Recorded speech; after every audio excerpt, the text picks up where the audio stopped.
Selain Nyi Roro Kidul, Nyi Blorong juga merupakan salah satu sosok legenda dalam mitologi bangsa Indonesia yang sudah cukup dikenal. Sosok berparas cantik dengan tubuh setengah ular ini diketahui merupakan seorang panglima terkuat yang dimiliki Kerajaan Gaib Pantai Selatan. Selain dikenal memiliki kesaktian yang sangat luar biasa, ia juga punya banyak bawahan jin yang tak kalah dikdaya.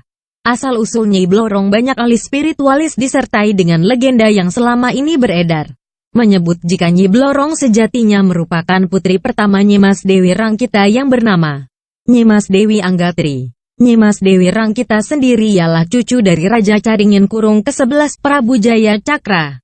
Nyimas Dewi Anggatri atau Nyi Blorong dulunya adalah seorang gadis nan cantik jelita.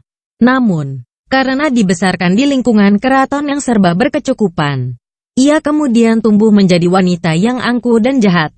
Karena kejahatannya itu, ia diusir dari keraton milik kakeknya. Ia kemudian mengasingkan diri di hutan selatan dan dimulailah kisah asal-usul Nyi Blorong ini. Suatu saat dalam perjalanan di dalam hutan, ia tak sengaja melalui sebuah gerbang gaib yang membawanya masuk ke dalam kerajaan jin milik Ratu Segara Selatan. Nyi Roro Kidul mengetahui jika ada manusia yang masuk ke dalam kerajaannya. Prajurit kerajaan kemudian menangkap Nyimas Dewi Anggatri dan membawanya ke hadapan sang ratu. Mendengar cerita dan kisah hidupnya, Nyi Roro Kidul kemudian merasa iba.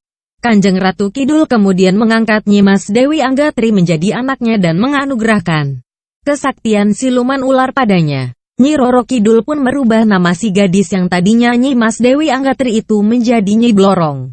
Pada mulanya, Nyi Blorong hanya dianggap sebagai gadis biasa. Namun karena kepiawaiannya dalam memimpin, berperang, serta bekal kesaktian ularnya, Nyi Roro Kidul kemudian memberikan kepercayaan padanya untuk menjadi pemimpin batalion dalam satuan prajurit yang dimiliki kerajaan. Seiring dengan keberhasilannya dalam memimpin, Nyi Blorong secara bertahap kemudian dipercaya menjadi panglima tertinggi dalam pertahanan keraton Kerajaan Pantai Selatan. Mitos lain menyebut jika saat bulan purnama, kesaktian dan kecantikan Nyi Blorong bakal mencapai puncaknya. Ia bisa dengan mudah berubah wujud menjadi sosok wanita cantik berkebaya hijau.